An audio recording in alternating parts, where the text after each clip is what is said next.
Last time we proved the theorem of Thue. So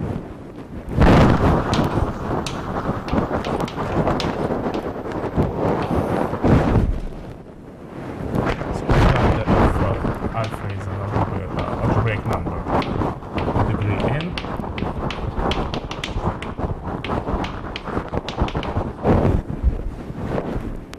and lambda is bigger than epsilon, then sorry, this one. Then alpha minus inequality alpha minus b over q less than 1 over q to the lambda is finitely many solutions.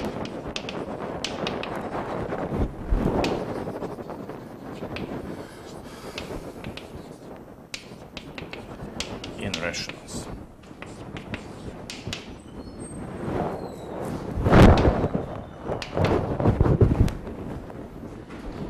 Today I will very briefly speak about various refinements of this result. So Thue's work was more than 100 years ago, and it was the beginning of what we call now Diophantine approximations in Diophantine analysis,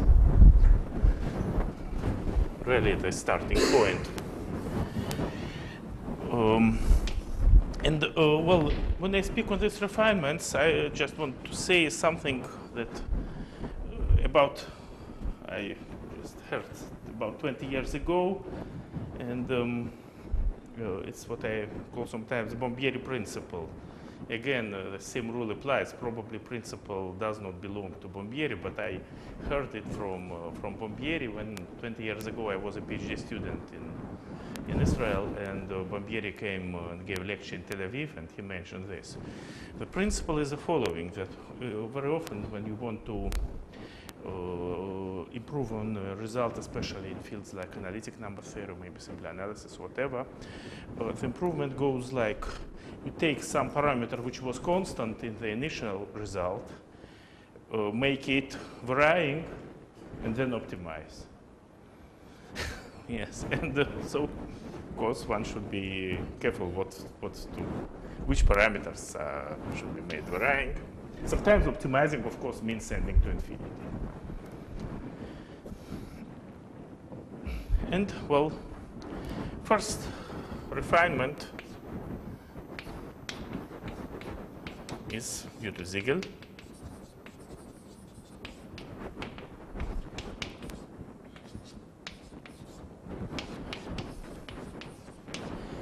So to understand what Siegel did, let's remember how the proof of Thue was organized. So Thue considered the guy, something like with high order vanishing, then he took this with high order vanishing at alpha, and then he took two good approximations to alpha and some manipulation that I'm not going to repeat. He obtained a sort of contradiction. Well, but why just consider just alpha? Why not to consider what did Siegel?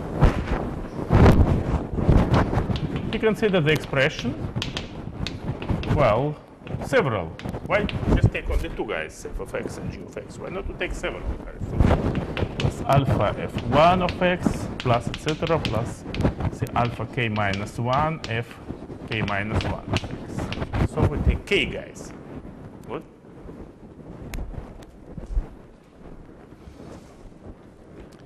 And now what is the advantage? Now we have more variables. So we have more freedom. Good. So now we can do what? So of course, Thue corresponds to the case k equal to 2. So he took the parameter 2 or whatever you want 1 and started varying it. So now if we again want to just consider, so what we have a vanishing at alpha, order of vanishing at alpha of this guy, call it f of x.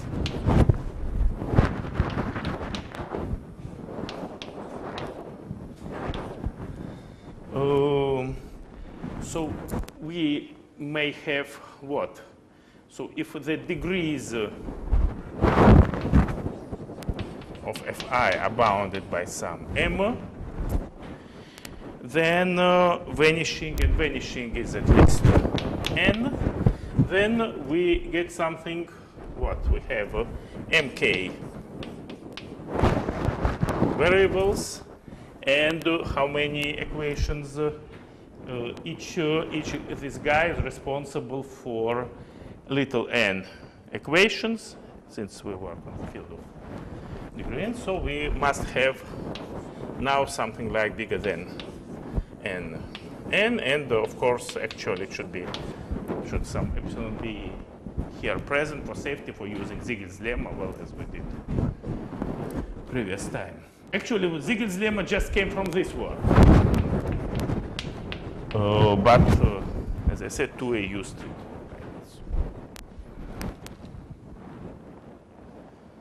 So must be, well, let me redefine epsilon. So must be m should be around n plus epsilon. I redefined epsilon right here. So n, and here I put epsilon. N over k. Good. Now, if we now apply same kind of trick, when again we take two good approximations, p over q, r over s, and we consider, so call this guy is beta, call this guy is gamma, and so we consider, on the one hand, if we take f0 of beta plus f1 of beta gamma plus etc. plus fk minus 1 of beta gamma, if we call it delta, and if we may, again, using some non-vanishing argument, some Wronskian type argument, more or less the same as Thue used, we may achieve that this guy is non-zero. Then for this guy, we have lower estimate, which so should be q to the power m, and s to the power k minus 1. Right? So this is what we lose, actually, with this parameter. We have higher power of s. What we win, that here instead of n over 2, we have n over k. But here what we lose, we have higher power of s. Okay, but let's see. And the upper bound, well, again, something negligible, which comes from the size of coefficients of these polynomials, and which is controlled using Ziegel's lemma. What? Something wrong? Microphone does not work? No? Oh. Yes, the lambda.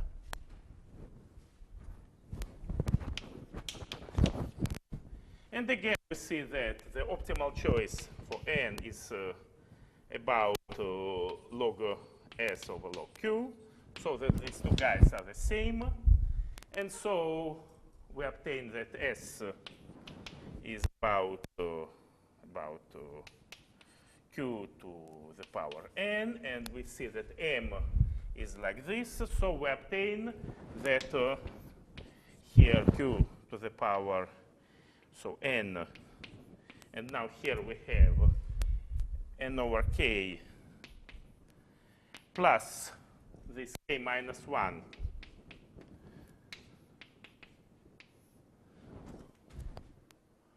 What I said, yes.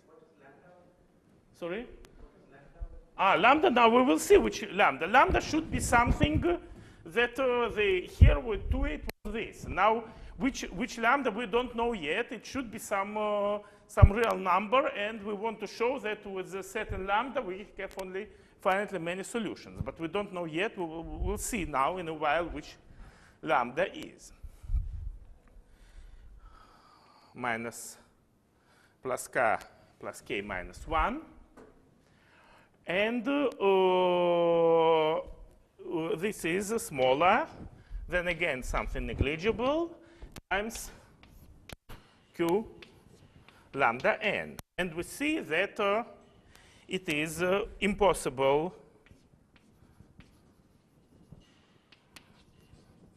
for large q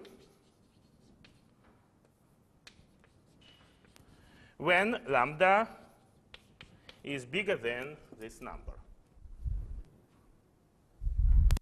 So also should be, of course, epsilon here.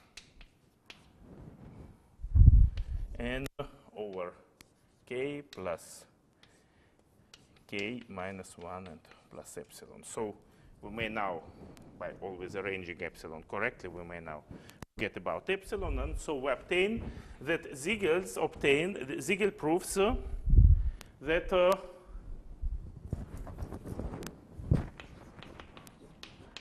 that we have finitely many solutions when lambda is bigger than the minimum over all k of this guy, of this expression.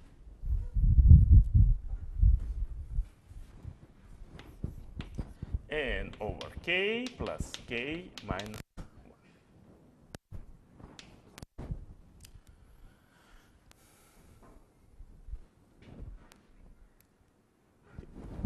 1920. So here is the theorem of Siegel. And of course, optimal choice here for lambda is, where is the eraser? Oh, here. Optimal choice is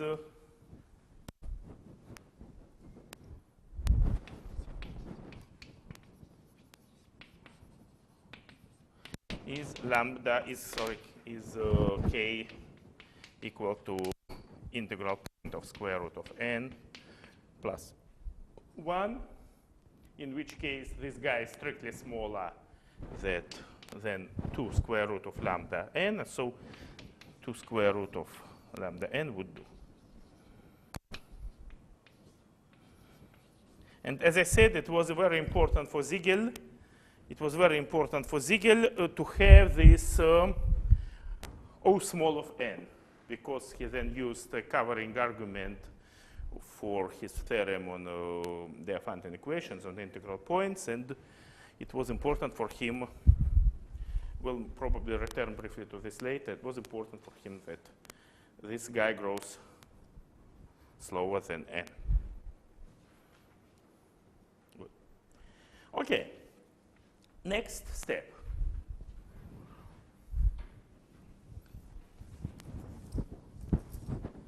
Next step was, well, not very efficient from the point of view of the exponent. So Siegel did obtain really important refinements, so 1/2 and now square root.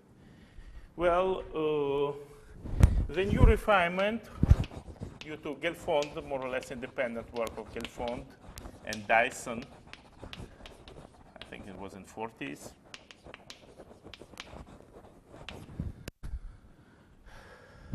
Did not give a substantially better exponent, but they introduced some important ideas. So first of all, one thing that, in fact, already Siegel realized that let us be honest, we deal not with polynomial in one variable, we deal with polynomial in 2 variables, right? So let us consider, so already what Siegel dealt with, say, we can, instead of writing f of x, we could have written f of xy and something like f0 of x plus y f1 of x plus etc. plus y to k minus 1 f k minus 1 of x. But here, variables x and y play somewhat rather asymmetric roles, right? Because, well, we take only vanishing with respect to x. We do not care about vanishing with respect to y, right?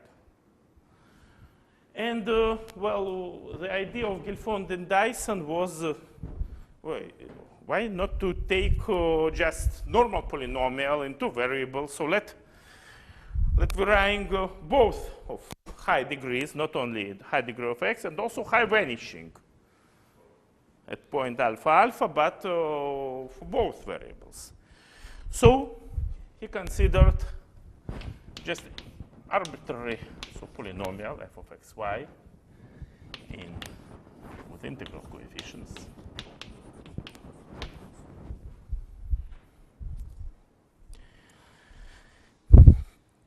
And assume that we want the degree with respect to x. Well, better I will write not xy, I'm sorry, I will better write x1 and x2.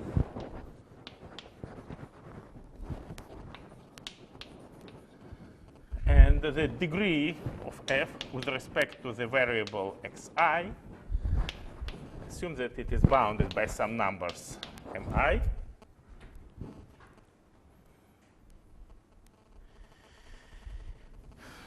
And now the conditions of vanishing, well, we just take also some conditions like k1 plus k2 over dx1 k1 dx2 k2 f evaluated at x1, x2 equal to alpha, alpha equal to 0 for certain k1 and k2. Good. And now we want to determine which k1 and k2 are the most, well, best of all to take. So now, first of all, about these guys, the degrees. So what we win here, that we have much more flexibility. We have much more flexibility with the degrees. And so what we have f of, so p1, let us now call also good approximations, not p over q and r over s, but p1 over q1, p2 over q2. So, and p2 over q2, two good approximations.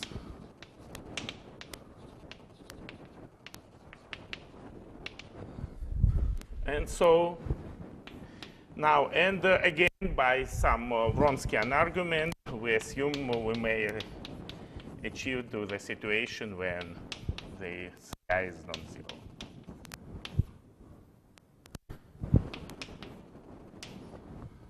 And, well, lower bound will be q1 to m1, of course, q2 to m2, which suggests that optimal choice is when the degrees are inverse proportional to the logs of the denominators, right? So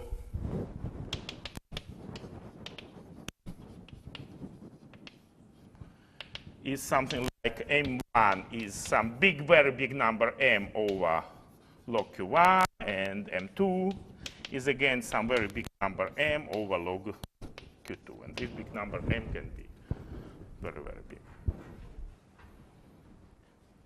Now, this is for the lower bound. Now, for the upper bound, it depends on which guys we took vanishing and which are non-vanishing. So the upper bound, if we, so just with more or less standard elementary analysis, we find that upper bound for our quantity delta is bounded by something, again, something negligible,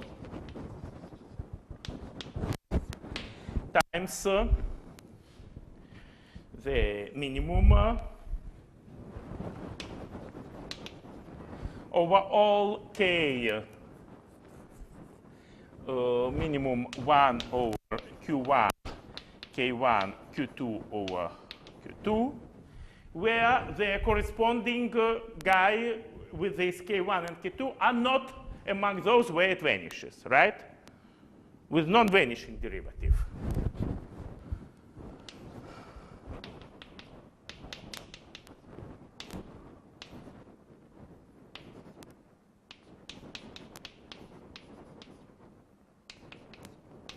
F at alpha does not vanish. And of course, this means that that we should make them vanishing for all guys for which this is smaller than certain quantity. So the condition to make it most efficient so should have this vanishing, or it was, well, okay, let's put it star. I already forget which number I used in previous lectures. Should have star for all tuples k1, k2, satisfying condition like k1 log q1 plus k2 log q2 less than n, where n is another parameter. And so we have two parameters, m and n, and we want to see which is the relation. So all these k1 and k2, and let me, oh, okay, I erase it because, okay, so it is, we have the following picture.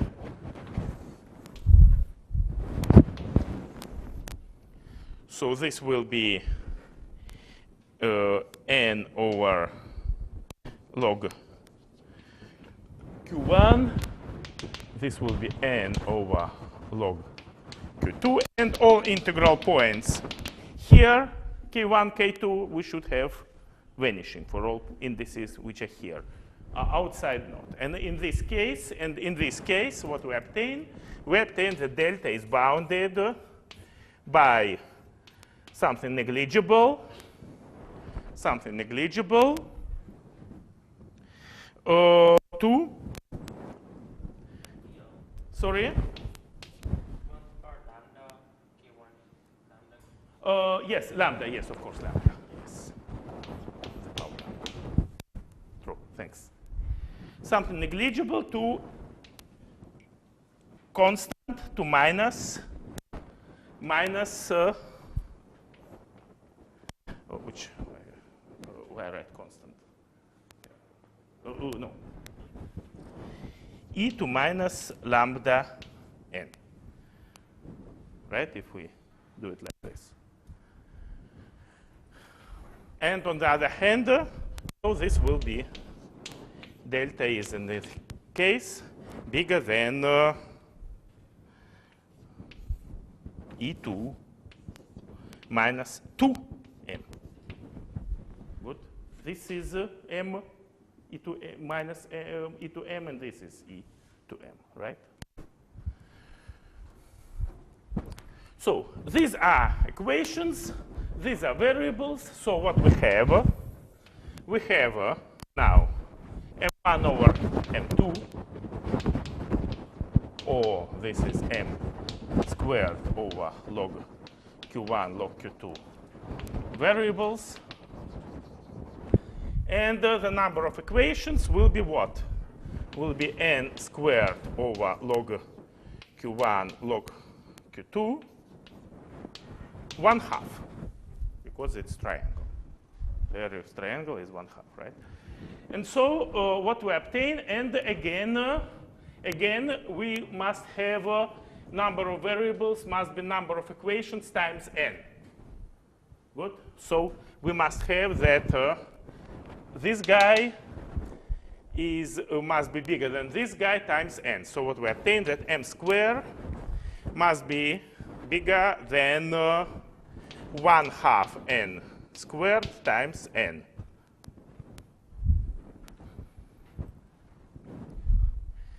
Or, sorry? Yeah, okay, yeah.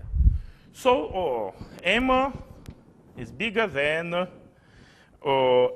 n, so n times square root of n over 2. And then we obtain, so we just take something around this. So we obtain that this is something around e to minus and 2 here. We obtain square root of 2n, because this 2 and this 2 give like this n. And we see that we obtain contradiction. The condition for which we must obtain contradiction is lambda greater or equal square root of 2n. So not much. It was 2 square root of n and now square root of 2n. So we did not really improve on the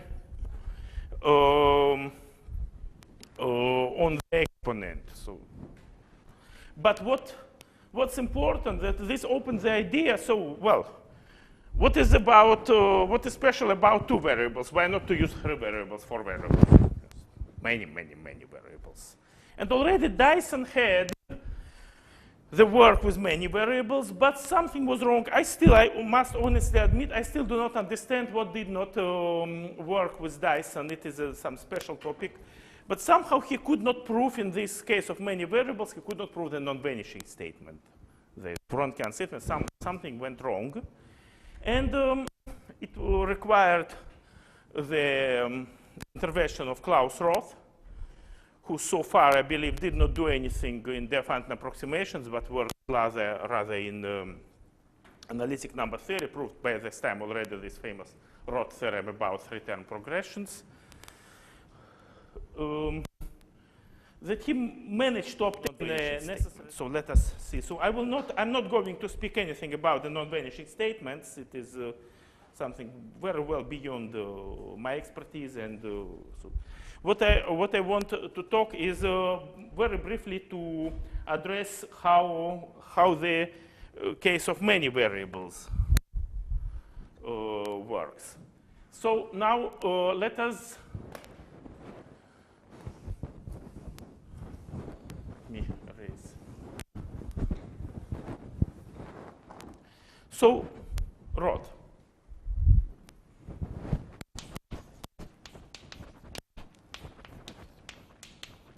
And he managed to obtain this for any lambda bigger than 2. How he managed to get rid of the degree? Exactly by considering many variables. So he took polynomial in some s variables.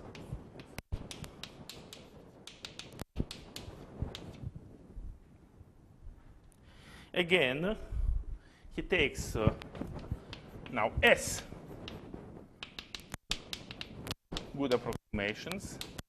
And this means that things become even more non-effective than before. Already with 2 good approximations is pretty non-effective argument. And Roth made the things much worse because many good approximations we need now. And now the degrees of f over xi is bounded by some m, where m is a big parameter of qi. And we have the vanishing k1 plus ks over dx1 k1 dxs ks.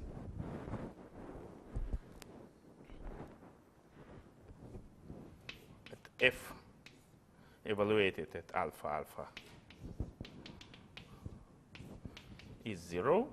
And by analogy with the previous, it should be again picture like this.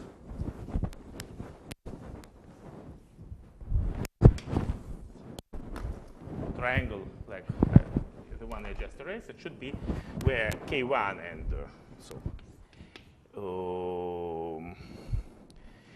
K1 log Q1 plus etc. plus Ks log Qs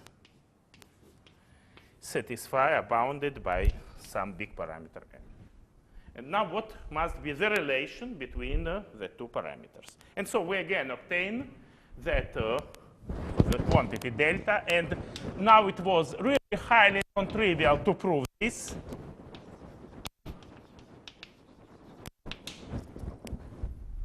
Actually, Rod got his Fields medal mainly for this.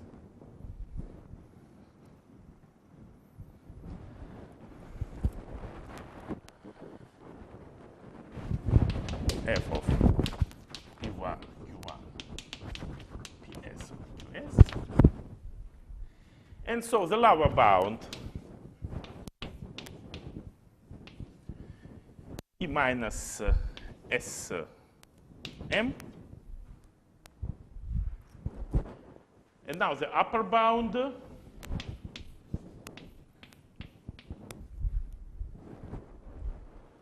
will be E minus lambda n. Well, times something negligible. Here, leave something negligible. And now, but what relation between m and n should be to have to ensure that we can find a solution? So again,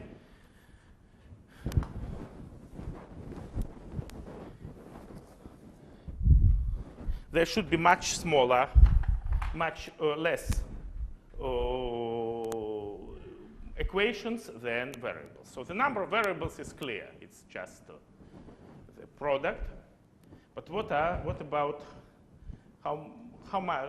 what can one say about the number of equations? And here there is a problem, because everywhere where you start looking into the proof of the theorem of Roth, except with one exception. So in all books, Cassels, Schmidt, whatever, were in principle good books, but if you start, there is some crazy combinatorics about this. This is what one can expect here, to have some crazy combinatorics.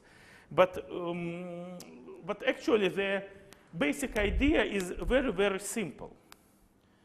What is claimed, so to obtain exponent, this exponent 2, we must have that here lambda, here n, sorry, must be n, must be something like s over 2, something worse.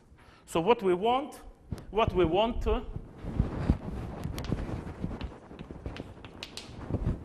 just n is like, well, m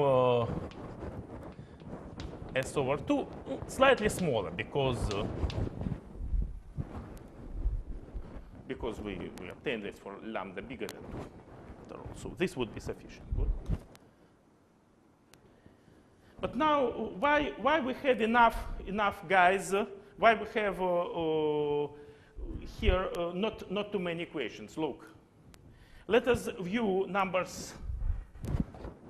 So put Ri as this. Okay, Mi as m over Qi. And now let us view Ki over Mi. Clearly that Ki should not be bigger than Mi. So Ki is between 0 and Mi. If it is bigger, then the degree with respect to corresponding variable, things just vanish. Right?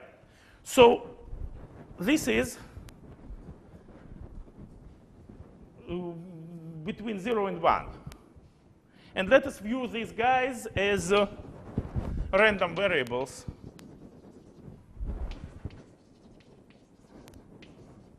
Well, almost uniformly distributed.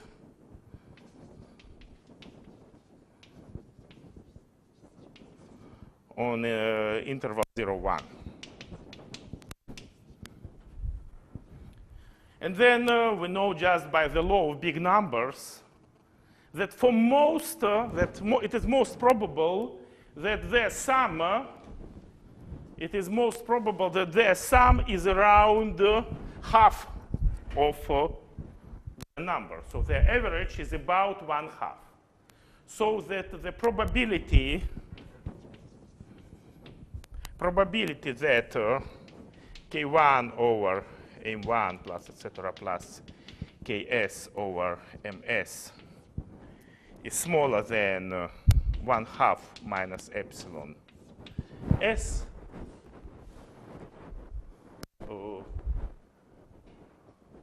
Maybe better to write like s 1/2 minus epsilon. Better. 1/2 minus epsilon s is small when s is large. It's rather easy to prove. It is just a very, very, very easy argument using how it is called, Chebyshev's inequality. So really very pretty easy to prove. So it is just elementary probability. I don't want to go into this since I do not go here a complete proof, but just an idea. But so, and this means that the number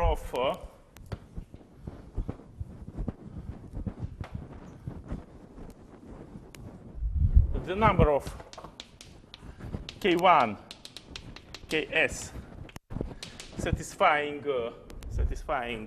this condition. So let me be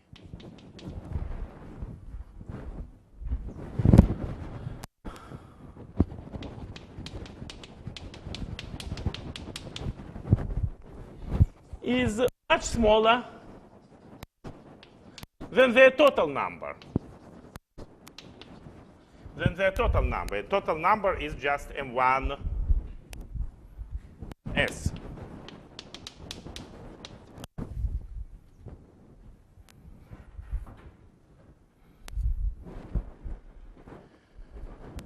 Which means that the number of equations is much, much smaller than the number of variables, right? And much smaller means that when we choose S, much smaller means that when S is taken large enough, it can be here any proportion, so smaller than any delta. And so when we choose it large enough, we can kill the degree, because we still have this number times n must be smaller than this. But so we can, when we choose S large enough,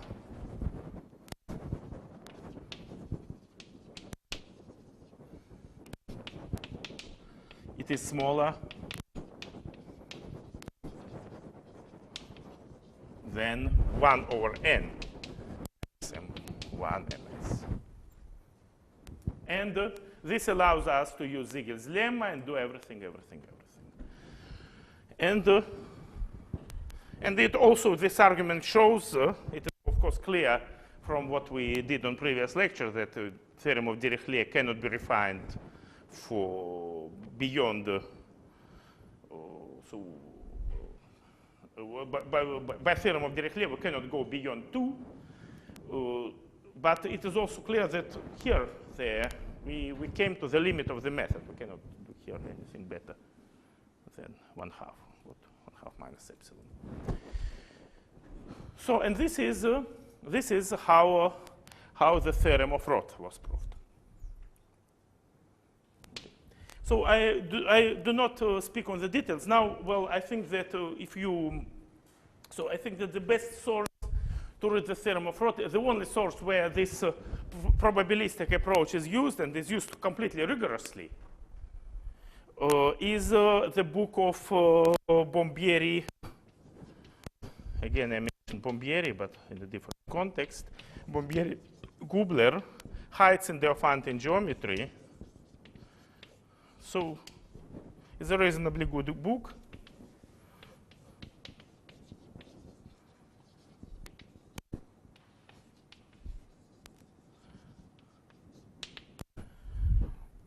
And there you will find the proof of theorem of Roth, which repeats more or less all the other proofs, but at this point, instead of some really difficult combinatorics, they apply very simple probabilistic argument, which simplifies the life. Good. Okay, so this is how this was improved, and it is clear that all this is extremely, extremely non-effective. All this is extremely non-effective, and there is absolutely no, so far, no chance, for instance, to make even a result of the level of Thue theorem, to make it effective, it is uphill battle. Even to get exponent, so getting effectively something like n minus, say, 1 over n is very difficult. And 2 has n over 2. Even this is extremely difficult.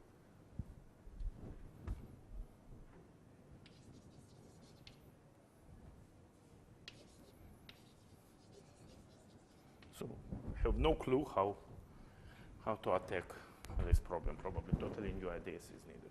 Still, something is done. And well, so now I start the proper effective part of the course. So now I will speak very briefly. Yeah. Sorry?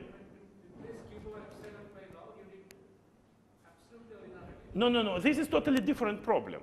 To replace Q, no, but to replace Q 2 plus epsilon by 1 over Q log Q square log Q. This is a different problem, and I do not think that it is much related to effectiveness. Maybe yes. Maybe if you manage to do this effectively, then you can make a calculation. But maybe there is a non-effective proof of this.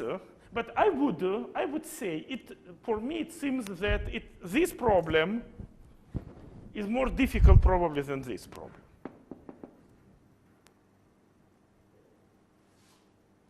For me.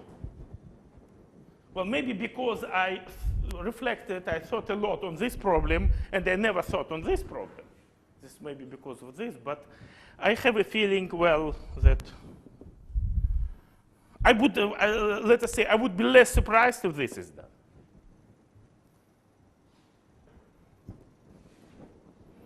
Good. Okay, now effective approach.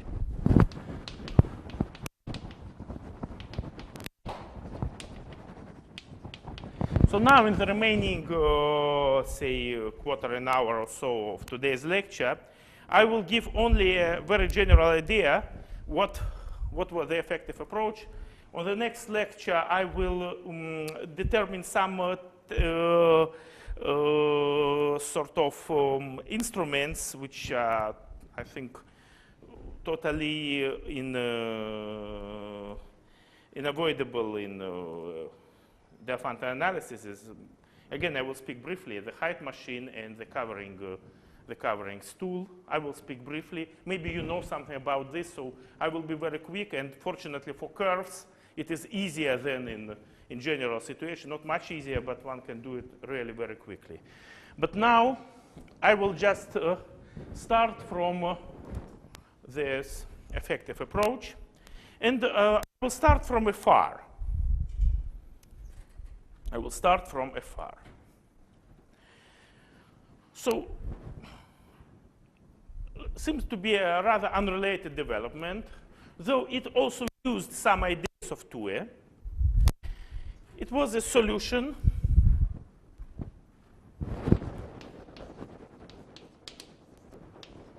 of 7th Hilbert's problem.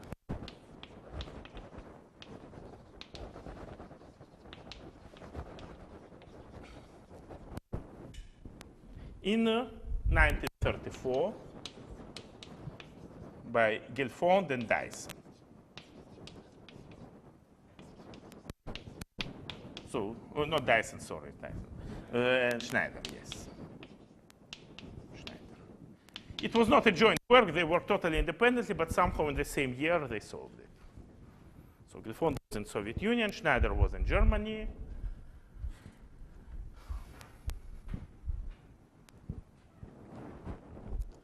So, of course, you heard about seventh Hilbert problem. The problem the following. Hilbert himself considered it as one of the most difficult, more difficult than Riemann hypothesis, which tells that even very prominent mathematicians sometimes have not a very good intuition of what is difficult and what is not. It is that if alpha and beta are algebraic numbers, alpha distinct from 0 and 1, and beta is irrational, then alpha to the power beta is not an algebraic number. Of course, if we consider complex numbers here, it is not well defined. It has many values, so all of these many values is not an algebraic number.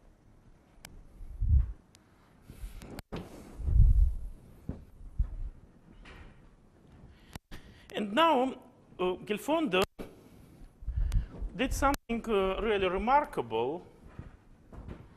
So I think that Schneider made mainly qualitative contribution, but Gelfond went also along quantitative path. So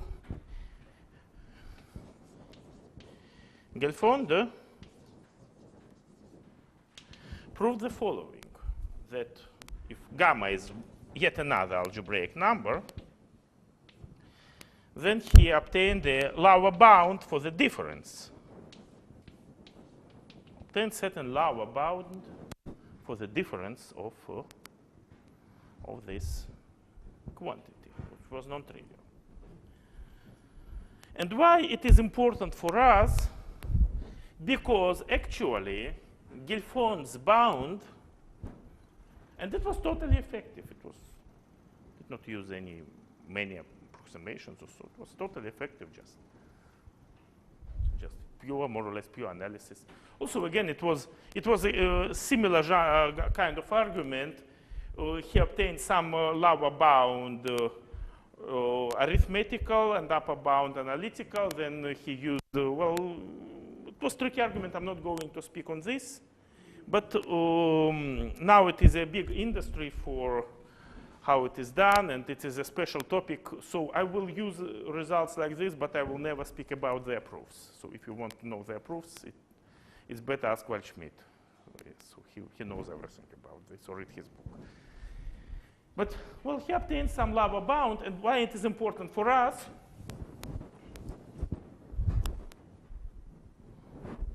That lower bound of Gelfond remain true even when beta is a rational number. Of course, in this case, it can be 0. But when it is non-zero, it cannot be too small. So basically, Gelfond proved the following. Something, and so Gelfond's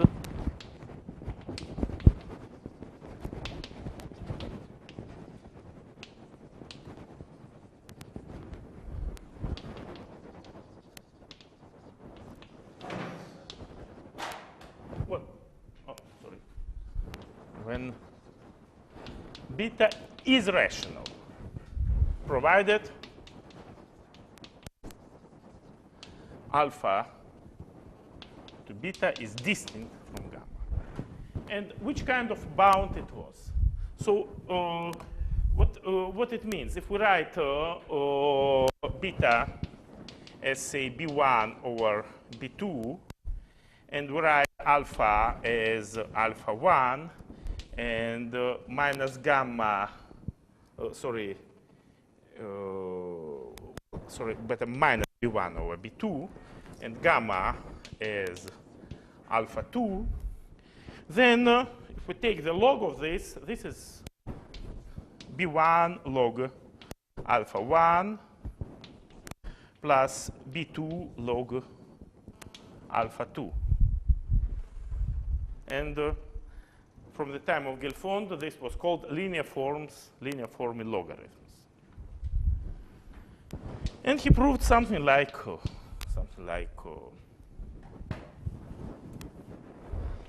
e2 minus log b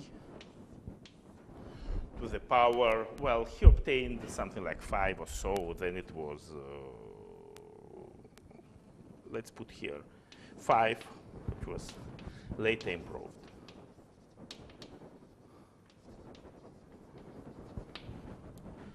Now, let us make one observation. So,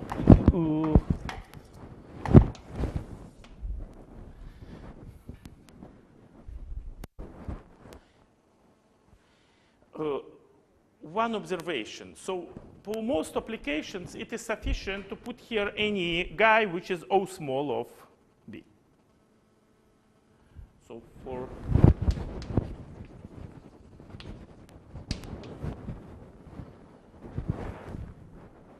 any bound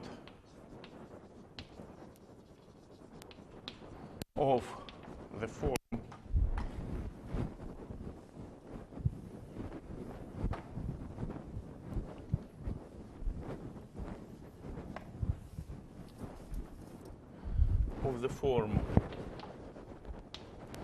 this linear form is bigger than e to minus O small of b, where, sorry, I did not say what b is. B is, of course, maximum of b1 and b2.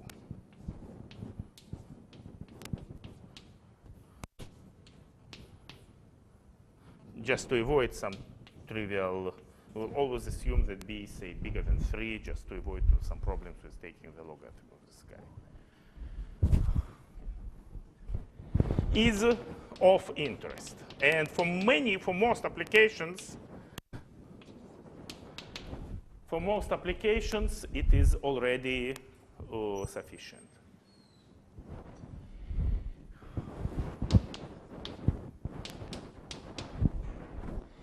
Second,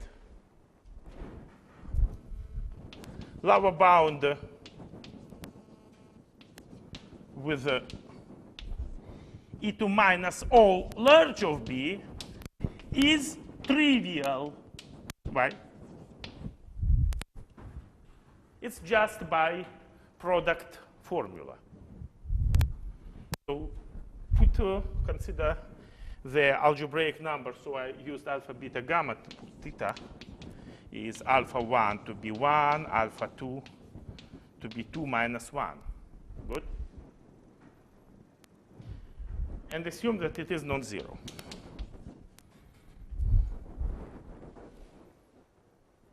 Then it is easy to see that if we have the product formula, theta v,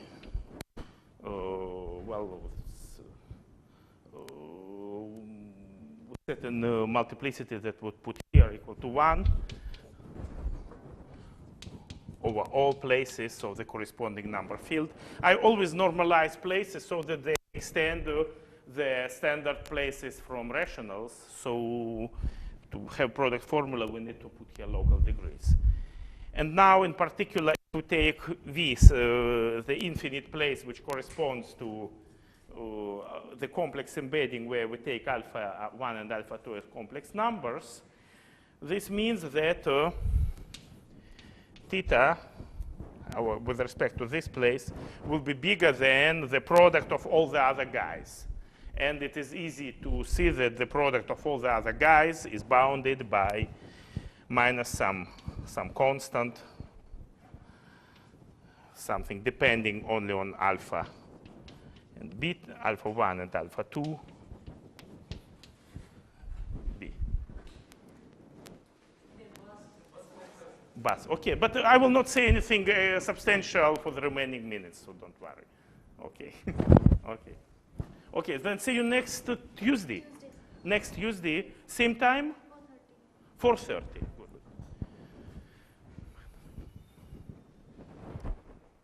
So this is very easy. This is very easy to see.